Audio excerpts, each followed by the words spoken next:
Welly, welly, welly, I'm back in Canada, and hopefully this wind isn't too strong to mess up the recording, but yeah, just walking through the fucking frozen tundra, the wind freezing me to death. It's pretty fucking classic Canada shit right now.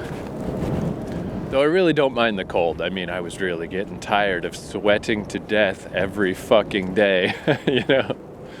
Like I was in South Korea, and then I kept going south down to Jeju off the southern coast of South Korea, and then I went even farther south to Taiwan, and I can't even imagine. I mean, that's still a subtropical area. If you went even farther south and it was even hotter than that, holy fuck.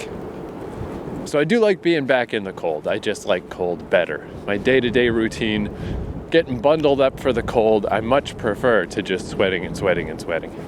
But there have been some days here where it's like it stings your face and like the wind is just so out of control. It's like God is fucking slapping you over and over. It's like angering. It's like, are you fucking kidding right now? But even with that, I mean, I just like the cold. I like it. But the terrain, just the terrain. Great googly moogly. I mean, fucking, you know, Montreal is like an interesting city to walk around. Vancouver is a little more like Asia, just in the sense that there's, you know, access to woods and some mountains and stuff, more so than usual in Canada.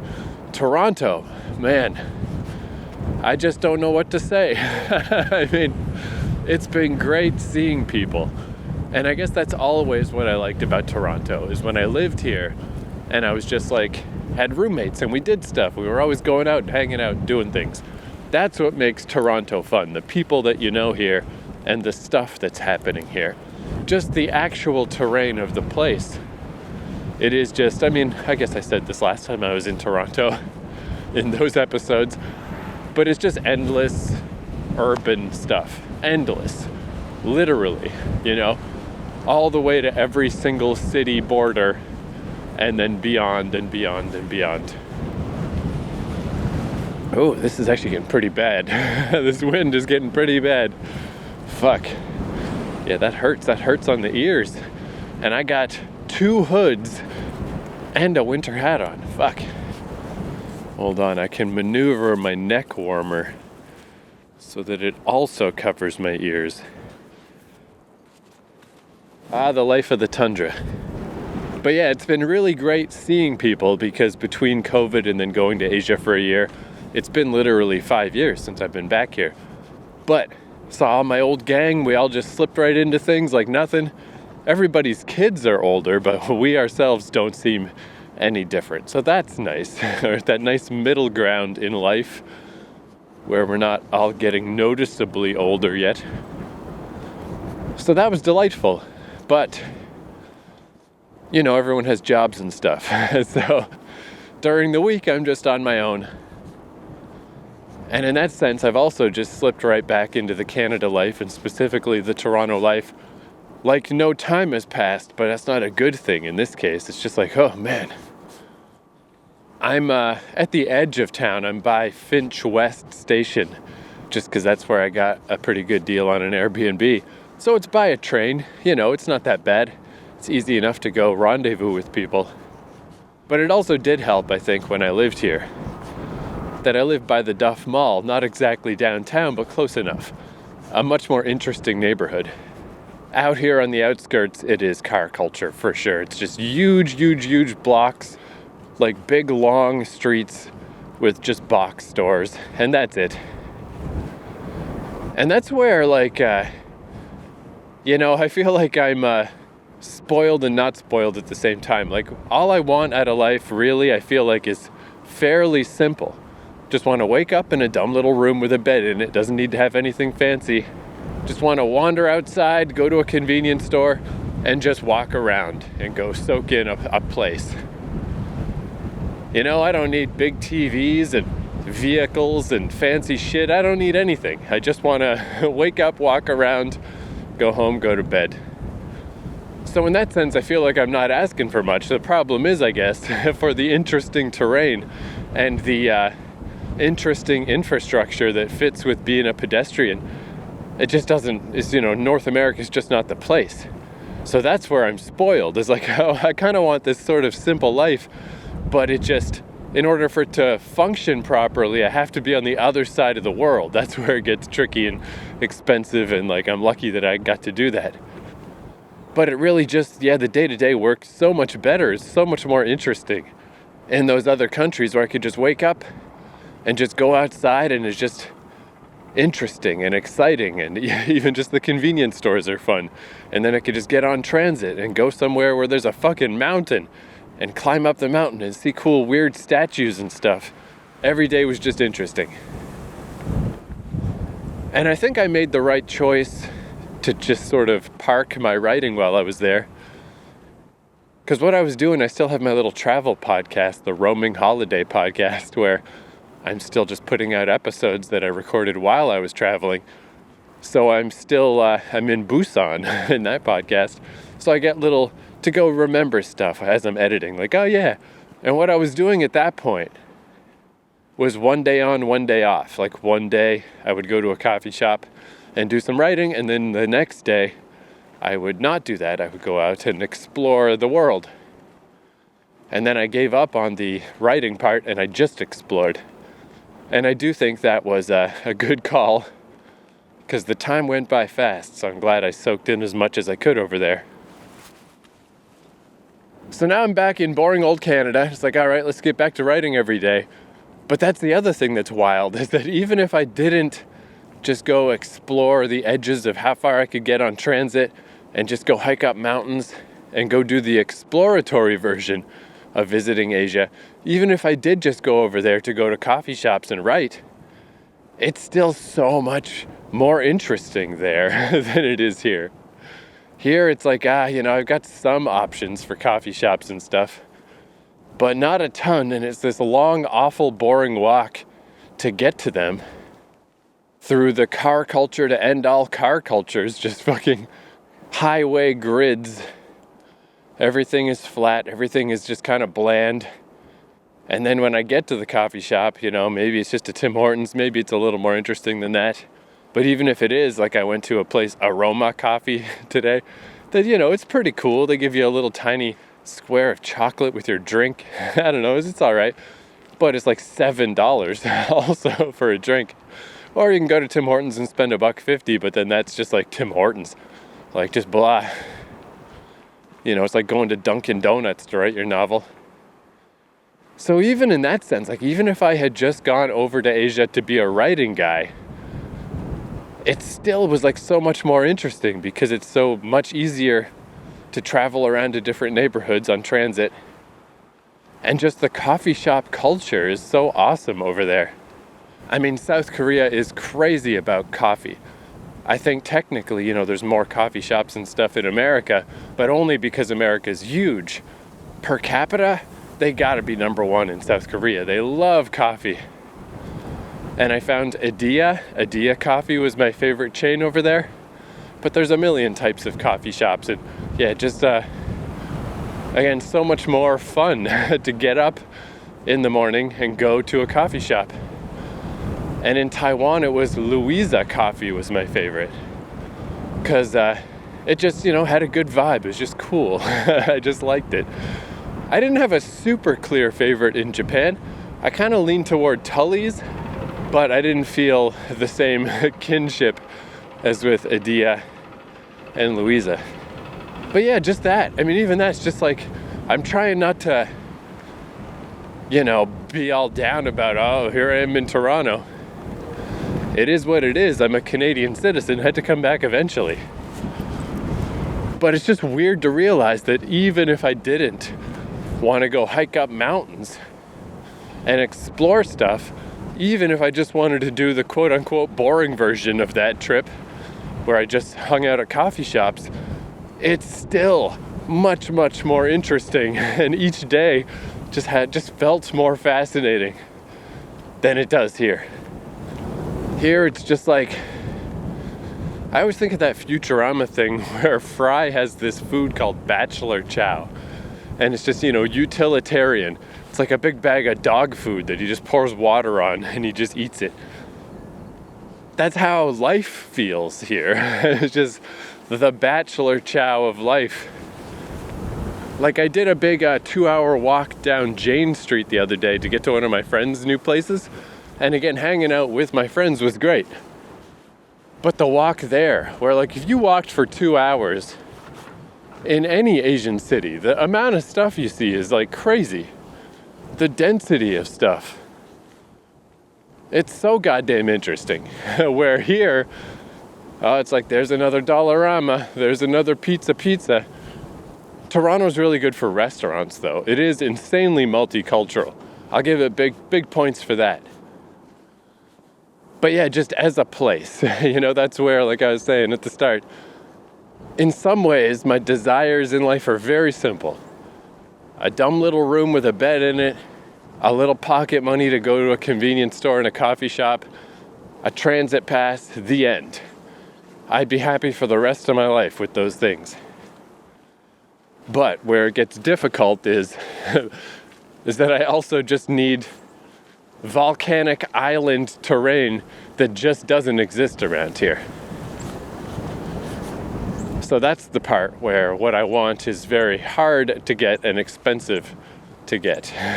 So simple and difficult at the same time is the life that I want. But anyway, it'll all loop around. Eventually I'll head off somewhere else. But for now I'm here. So I'm reverting back to the kind of classic ideas of, the daily writing routine and the idea that you can be free through structure.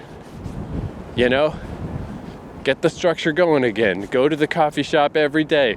Even if there's not a lot of options around here, even if it's not very interesting, that's fine. The part that'll be interesting is the delving into the book and delving into writing. And yeah, I'm happy that part is going pretty well. Quite an easy transition back in.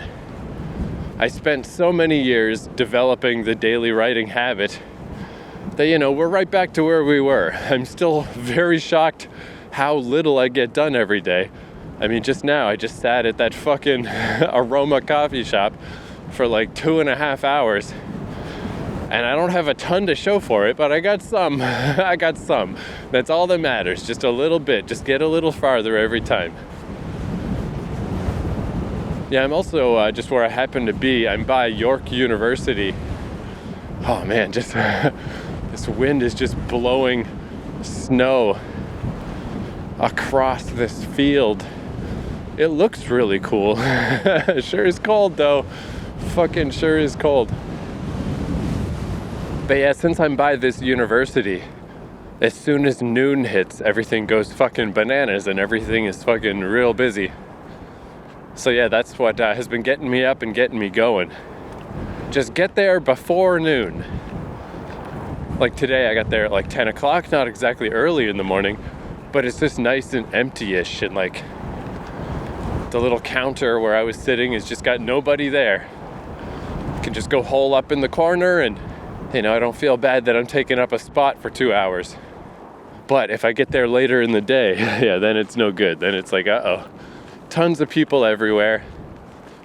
People that are buying entire meals and stuff. They're, I'm like, I'm spending $7 on a coffee, but they're spending $30 on a whole thing. They deserve the space more than me. So that's been good motivation to just get up in the morning, get over there before it gets busy. Then I don't feel bad about monopolizing a spot because there's lots of free spots while everyone is in class. Oh, this lady is pushing a kid in a stroller, and it's like the stroller is like fully enclosed. It's got little transparent plastic around so that the direct wind isn't hitting the kid, but still, fucking shit, it is so wildly cold out here. It's like, what the fuck? Oh, speaking of Jane Street, that's where I was heading from Finch to Jane. I'm already there, and now it'll become all loud and trafficy, so I should stop talking to myself. Yeah, let's take a quick little detour, because I guess all I want to say is just that, yeah, I'm back back onto the routine finally. And I guess it's kind of funny being back in Toronto because, it does just feel like I was just here yesterday. I mean, I was here yesterday, but like I just was here recently. And it's reminding me of those days where, like when I started this podcast, I was in Vancouver. And again, just much easier to find something to do, like the first episode of this podcast was a nice little, like, along the edge of the mountain nature walk out in Burnaby. You could stop at a Tim Hortons and then walk on a nature path. Not bad. Around here, there just isn't that stuff. And I was thinking back to, when I was here last time, I bought a transit pass and I would just sit on the subway just to have, I don't know, a goal, something to do in my routine.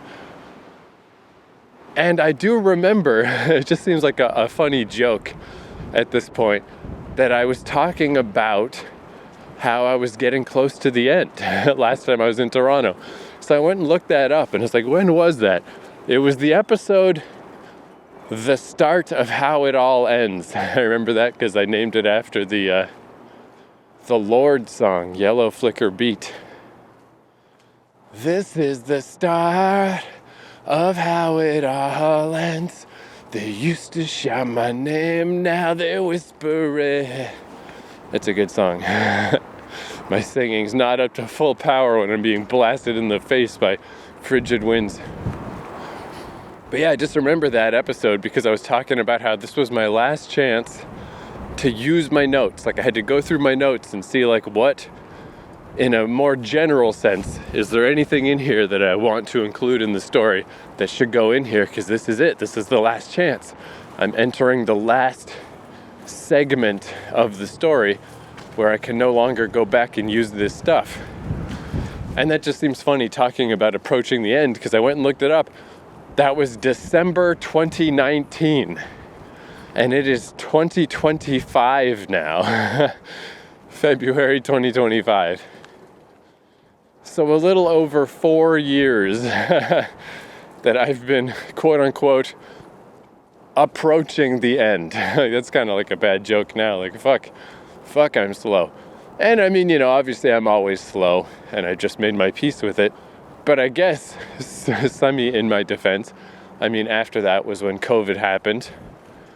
And that was some truly ridiculous shit of just like all the coffee shops being closed and being in my little hometown.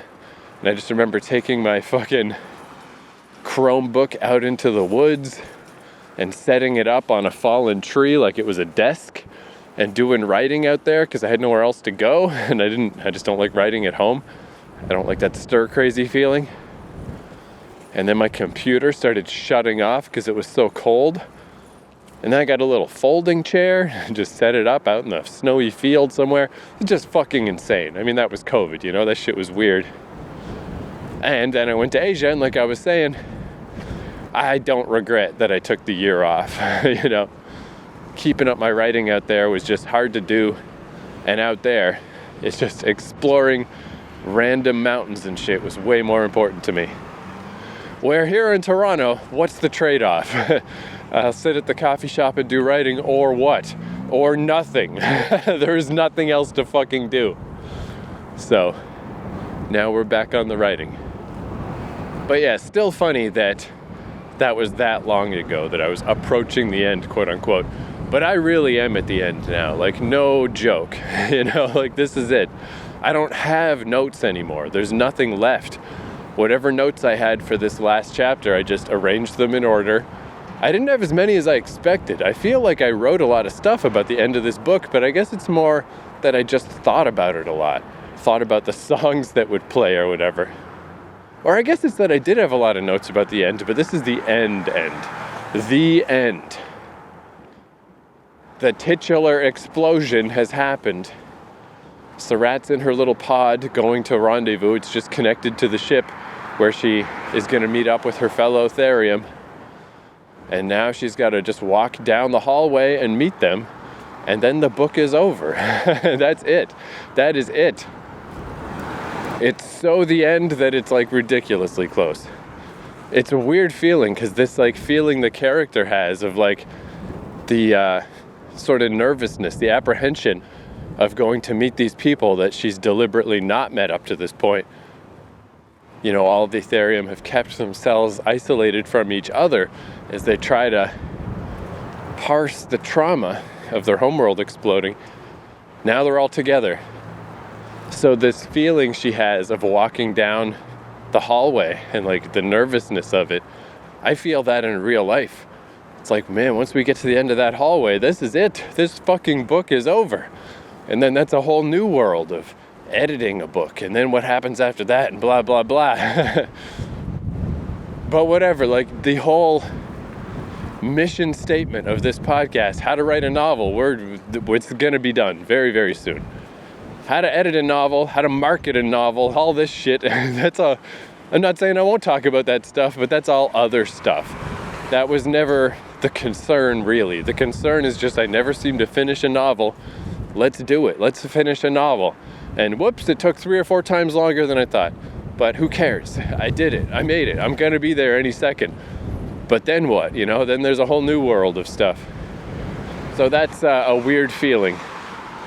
But it is interesting because I am remembering stuff, you know, of just the way things have been the whole way through this novel, it still is that way of, I don't want to just skip past stuff. I don't want to skip from A to C. I need it to be A to B to C. So, for example, when her pod is drifting up through space toward the main ship, I can't just write, she drifted up to the ship and it connected and she entered, you know? It's like, that's not enough. But I don't have any notes. I don't have anything. So I've just got to see what happens in the moment. But it is just very interesting that stuff is still happening in the moment. Like I can just feel the pace. I can know if I'm moving too fast. I can know there should be details here, even if I don't know what they are. And already stuff like that has started to appear. Like the main station was called the Tessima Volkurna, but now that it has exploded, I mentioned how this ship that she's arranged for herself and the other Therium, it seems large now. It was much smaller than the station, but when there's nothing left but escape pods, now it's the big ship. So as she drifts up towards it, she realizes like, oh, I never named this thing. And she thinks like maybe she'll just let one of the others name it, you know? Maybe they'll have a name they like a tribute to someone or something. And then I put that part in. But then I had all these other thoughts of, you know, she also doesn't want to just come in and start laying down the law, start flexing her authority by saying like, hey, here's the name of the ship, I chose it. Like she's just not sure how the power structure is gonna be. Because she, as far as she knows, is the youngest. So depending on how her culture works, you know, I mean, if we just go with the standards of how things usually work, the elders are going to want to be in control, but they're just not in control. They can't be because she's the one connected up to the Akamulon. I hope this isn't your first episode of this podcast. None of this shit would make any fucking sense that I'm saying. But yeah, she wants things to go smoothly. She doesn't want to necessarily just like flex the fact that she's in charge. And she doesn't even really want to be in charge, you know? But she just, due to the circumstances of how things are, she's going to have to be. But surely that could go smoother than if she just shows up and starts making proclamations like, here's what the ship's called, or here's where we're going, here's what we're doing. So it's going to be like a weird thing of like trying to establish some parity, even if true parity is not going to exist. Trying to find some balance between whatever their old culture was and the fact that it's going to have to be a new culture now.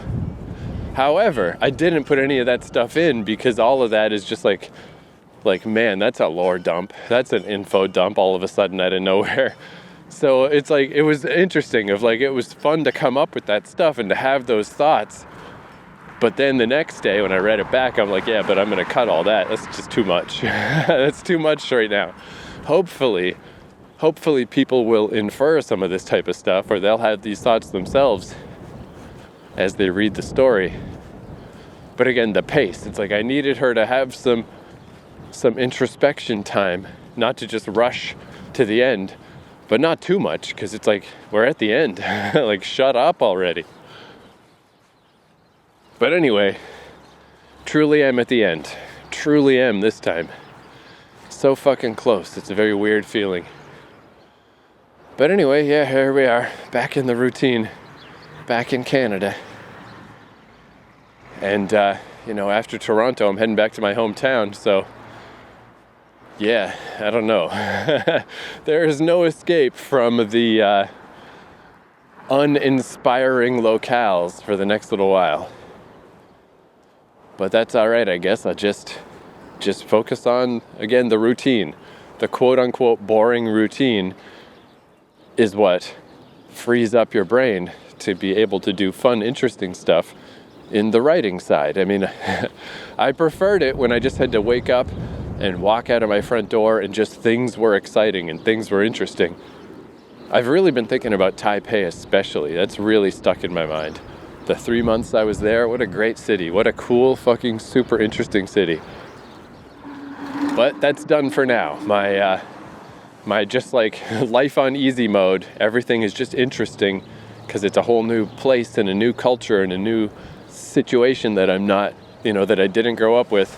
That's done for now. Now things are crushingly normal. But I'm back on the routine, the daily writing routine, and it is what it is.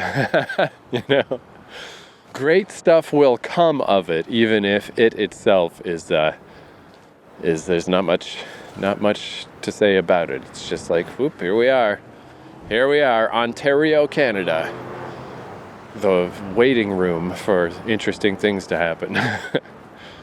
The airlock before you go somewhere else. But all right, I keep trying to avoid the traffic-filled streets, but I can't anymore. I walked literally in every direction until I hit a road. So, just gonna have to go integrate with the traffic now. But there's my update. Thank you for listening. The end is nigh. The end is so soon. And then, of course, again, it's that thing of like getting to the end, quote unquote, is actually getting to the start. The start of the process is, all right, you got a first draft of a novel. Things aren't even close to finished in the grand scheme. But as far as just the original mission statement, the original plan, how to write a novel, we're almost there. For Song of the Day, I've been listening to this band a lot called Tallah, Tallah. If you were a fan of metal music in the late 90s, early 2000s, which colloquially came to be known as nu metal, I was a huge fan of that shit, and I still am. And I love that it's like having a revival. It's kind of popping up again. And I don't know that I would quite call Tallah a nu metal band, but it's nu metal adjacent, nu metal-ish for sure. And just cool, just a cool band. I love this vocalist, Justin Bonnets, his name is. He's a playful fella. He just has so many different styles, and he's just not afraid to like break out all these different types of, he can just do the screaming vocals, and he can do like little rap vocals, and then he can just do like operatic vocals. And I like him. So this is their big song. This is their big million views on YouTube song, Overconfidence. They got a bunch of good songs, but this really is, man. As far as an introduction to this band, what a catchy fucking song.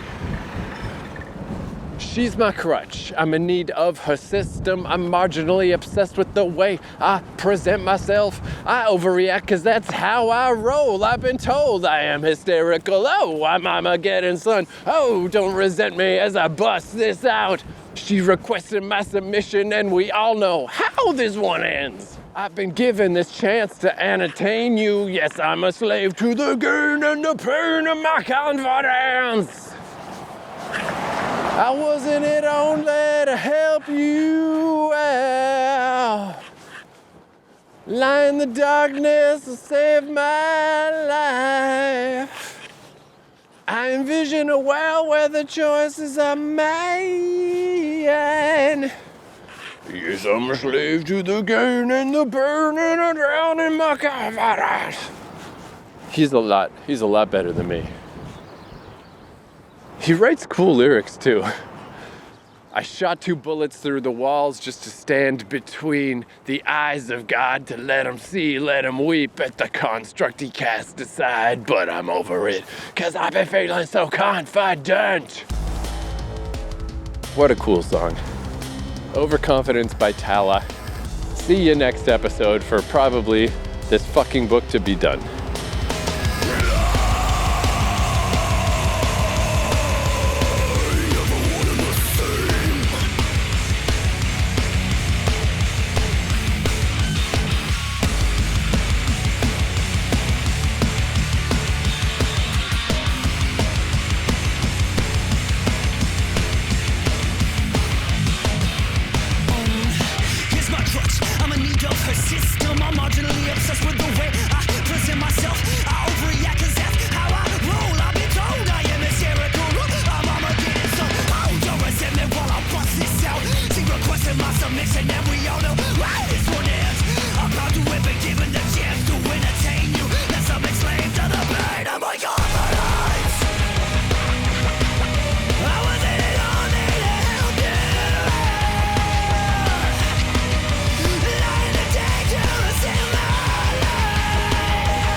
of resistance. I'm open to suggestions on how I should get it done. Don't overreact, this is how it goes. I'm a break to the linoleum.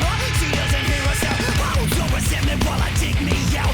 To define my new existence, and my boy knows the outcome. That little prick likes to bury my thoughts. You know why? Cause there's a tower that I have a threat. I dumped a bullet in the wall just to stand back when the eyes are dark to let him see, let him breathe. But the constructed cast aside, and I'm over it. Cause I've been feeling so confident. I wasn't on it, I'll do it. Lying in dangerous in my life. Life isn't a world where my choices are mine. Listen, I'm a slave to the game and the pain I control in my confidence.